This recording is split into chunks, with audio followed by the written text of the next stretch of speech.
Bon, aujourd'hui, on va parler des rivières wallonnes. Rassurez-vous, je vais pas commencer à toutes les citer, bien que je pourrais le faire. Ça prend 2 secondes. La Sambre, la Meuse, ou pas. Cette année, dans le cadre de la journée wallonne de l'eau, on parlera des rivières. Donc les rivières, ce sont nos fleuves qui traversent nos belles villes. Mais enfin non, mon cher ami. Une rivière est un cours d'eau au débit moyen à modéré, supérieur à 2 mètres cubes secondes, recevant des affluents et qui se jettent dans une autre rivière ou dans un fleuve, monsieur. Capiche? Oui, mais du coup, c'est quoi un cours d'eau? On désigne par cours d'eau tout écoulement terrestre d'eau liquide entre une source et une embouchure avec un débit à module supérieur à 0. Bah oui, c'est clair, non? Très clair, oui. Et une embouchure, c'est quoi? Une embouchure est un lieu où un cours d'eau se jette dans un lac, une mer ou un océan. Bon, on peut avancer là? En fait, si je résume, une rivière, c'est un cours d'eau qui se jette dans un autre cours d'eau, mais plus important. C'est ça? En Wallonie, on a de belles rivières, ça c'est sûr. On a même des contrats de rivières. En fait, ce sont des groupes d'acteurs qui gèrent nos cours d'eau. Et on en compte une quinzaine sur le territoire wallon. C'est concis, mais pas précis. Un contrat de rivière, monsieur, regroupe tous les acteurs et usagers de l'eau d'un même bassin, versant afin de définir et de mettre en œuvre des actions concrètes visant la restauration, la protection et la valorisation des cours d'eau et de leurs abords. Ça, j'ai compris. Bon les copains, le plus simple, si vous voulez profiter des 400 activités liées à l'eau, participez donc aux journées wallonnes de l'eau du 15 au 31 mars. Et puis, pour plus d'infos, rendez-vous ici, là. Ciao.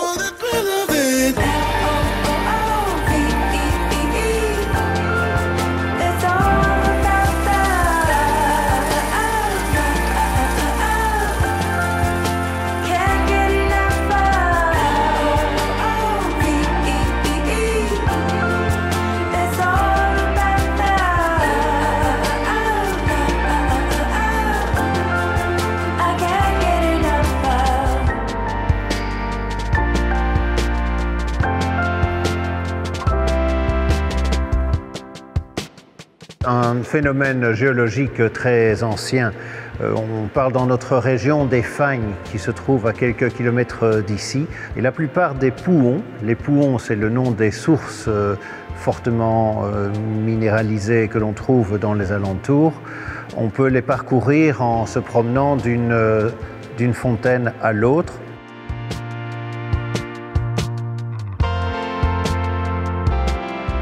Il y a plusieurs sources tout d'abord et plusieurs types d'eau.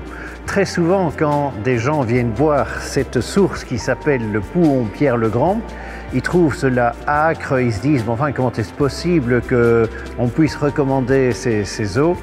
Ce sont des eaux qui sont moins bulles. C'est une eau qui est connue, c'est une eau qui, par toutes les vertus médicales que l'on lui trouve, est une eau à recommander.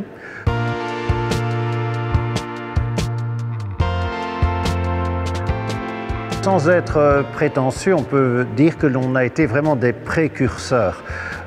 Déjà vers le XVIe siècle, des gens viennent de loin, ça peut être des navigateurs, des apothicaires, des rois.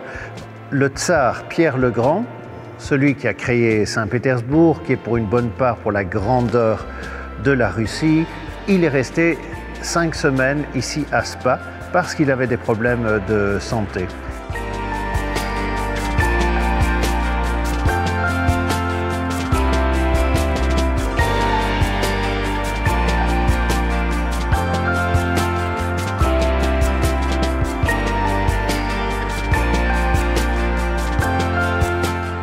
L'eau de Bru, elle est connue depuis presque 2000 ans, puisque déjà à l'époque romaine, elle était identifiée sur les cartes militaires par le joli nom de Fonte Acidi. Fonte Acidi qui veut dire tout simplement fontaine acide. Et les Romains avaient déjà découvert ce côté naturellement pétillant qui donnait un goût acidulé à l'eau.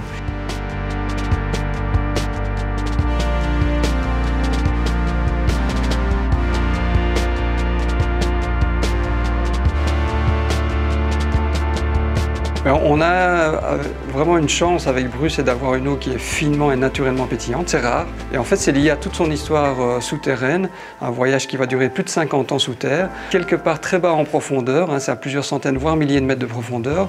L'eau d'infiltration, donc qui va s'infiltrer dans les petites fissures de la roche, va rencontrer des roches calcaires, des roches carbonatées, et c'est ces carbonates qui, en se dissolvant, va donner ce caractère naturellement pétillant.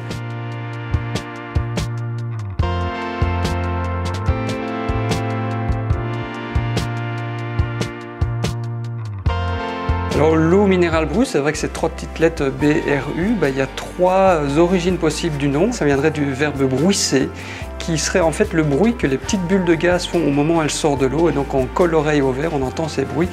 C'est peut-être pas la bonne origine, mais en tout cas c'est celle qui nous plaît le plus. Et c'est celle qui, à notre avis, correspond le mieux à ce cadeau incroyable de la nature qu'est l'eau minérale de Bruce.